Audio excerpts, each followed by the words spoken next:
নমস্কাৰ আজি আৰু এটা নতুন টপিক লৈ আপোনালোকৰ ওচৰত আহিছো আজি টপিকটো হৈছে কি Meghalaya is safe or not ঠিক আছে মই আপোনালোকক গোটেইখিনি কথা বুজাই দি আছো দৰাচলতে কথাটো হৈছে এনেকুৱা ধৰণৰ যে ইনডোৰৰ পৰা এটা কাপলছ আহিছিলে মেঘালয়ত হানিমুন মনাবলৈ ঠিক আছে তো হানিমুনত আহিল তেখেতসকলে যি হোটেলত থাকে য'ত ফুৰিব যায় গোটেইখিনি ইনফৰমেশ্যন সিহঁতৰ ঘৰত পঠিয়াই থাকে বা ফোন যোগে সোশ্যাল মিডিয়াৰ যোগেদি গোটেইখিনি বস্তু ডিটেইলছখিনি পাই আছিলে কিন্তু 23 মে দিনাখনে এনেকুৱা এটা ঘটনা সিহঁতৰ লগত সংঘটিত হ'ল যি নেকি সিহঁতে কেতিয়াও ভবা নাছিলে এনেকুৱা ধৰণৰ ঘটনা সিহঁতৰ লগত হ'ব বুলি কথাটো হৈছে এনেকুৱা ধৰণৰ 23 মে ৰাতিপুৱাৰ সময়তো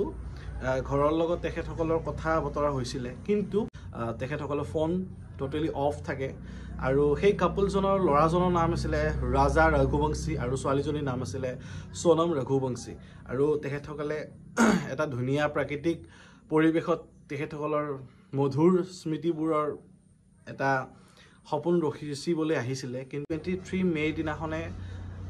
ছোৱালীজনীয়ে মানে অৰ্থাৎ সোনম ৰঘুবংশীয়ে তেখেতৰ মাকৰ লগত কথা পাতিছিলে আৰু কৈছিলে যে এনেকুৱা হাত এটাত মানে পাহাৰীয়া ঠাইৰ যি হাত তাতে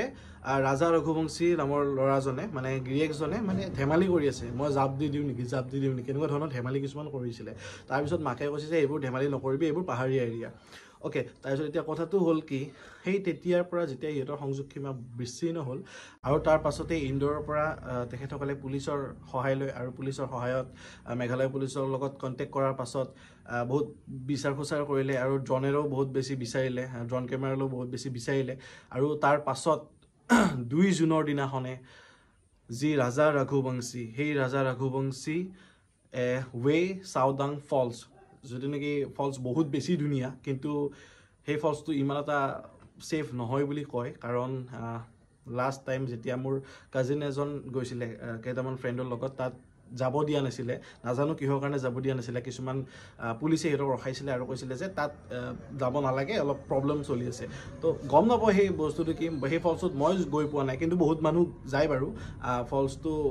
সেফ অৰ নট সেফ সেইটো মই নাজানো কিন্তু কথাটো হৈছে কি সেই ফলছটোৰ কাষত তেখেতৰ ডেড বডিটো পোৱা গৈছে ৰাজা ৰঘুবংশীৰ কিন্তু এতিয়ালৈকে কোনো ধৰণৰ সোনম ৰঘুবংশীৰ সন্ধান পোৱা হোৱা নাই আৰু বহুত বেছি বিচাৰি আছে এনডিআৰএফ বাহিনীয়ে আৰু বহুত বেছি পুলিচ মেঘালয় পুলিচ এই কেছটোত ইনভলভ হৈ গৈছে আৰু বহুতে বিচাৰ প্ৰচাৰ কৰি আছে কিন্তু তাৰ পাছতো এই সোনম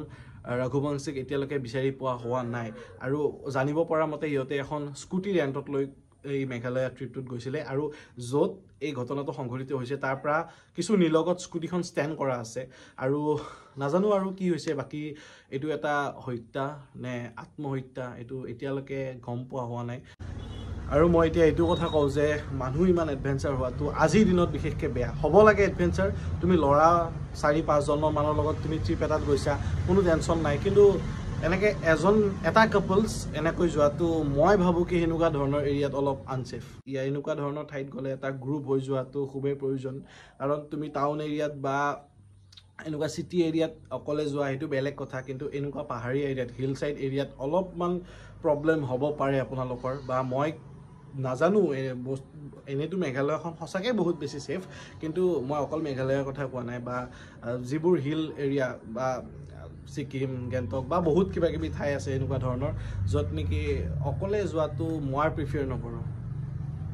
তো এইখিনিয়ে গাইজ আপোনালোকেও ছেফ ছাইড হৈ চলক আৰু এনেকুৱা ধৰণৰ ঘটনাবোৰে মানুহবোৰক ঘৰৰ মানুহবোৰক কিমান এটা বেছি দুখ দিয়ে সেইটোতো আমি সকলোৱে জানো তো সতৰ্ক থাকক সকলোৱে থেংক ইউ